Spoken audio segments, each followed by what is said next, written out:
राज्याचे मुख्यमंत्री माननीय श्री देवेंद्रजी फडणवीस साहेब यांच्या अध्यक्षतेखाली नाशिक त्र्यंबकेश्वर महासिंहस्थ कुंभमेळा 2027 संदर्भात आढावा बैठक पार पडली।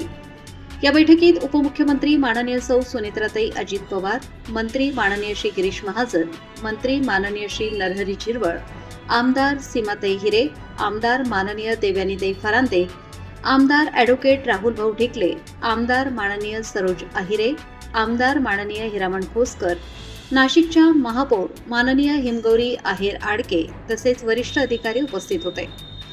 महासिंहस्थ कुंभमेळा 2027 यशस्वी, सुरक्षित आणि सुयोग्य नियोजनासह पार पाडण्यासाठी विविध विकास कामे, पायाभूत सुविधा आणि आवश्यक तयारीचा सविस्तर आढावा यावेळी मुख्यमंत्री महोदयांनी घेतला। लोकमान्य न्यूजसाठी संचालक लक्ष्मीकांत शिंदे, नाशिक।